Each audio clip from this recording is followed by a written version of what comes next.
Hi అండి, అందరూ ఎలా ఉన్నారు? ఇప్పుడే రాజాసాబ్ చూసి వచ్చానండి. సినిమా ఎలా ఉందో తెలుసుకునే ముందు ఒక లైక్ చేసి, షేర్ చేసి, సబ్స్క్రైబ్ చేయండి. ఓకే, వెళ్ళిపోదాం రివ్యూలోకి.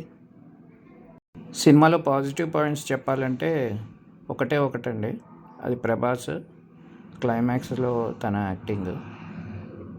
ఇది తప్ప మిగతా ఏమీ పాజిటివ్ పాయింట్స్ ఏం లేవండి. ఇంకా నెగిటివ్ పాయింట్స్ వస్తే చాలా ఉన్నాయి. మెయిన్గా మారుతి టేకింగ్ చాలా వర్స్ట్గా ఉంది.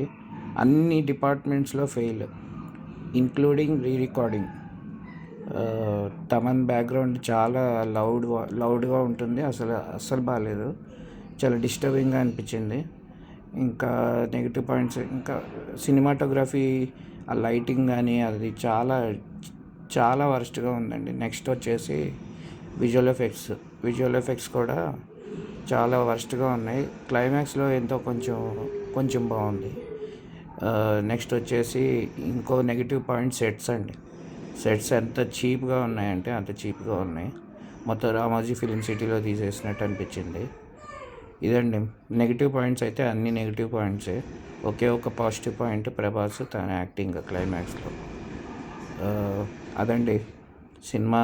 అయితే దెబ్బేసాడు మారుతి.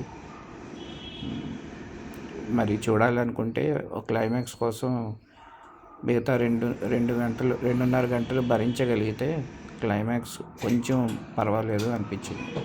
అంతేనండి. సో నెక్స్ట్ రివ్యూస్ కోసం సబ్స్క్రైబ్ చేయండి.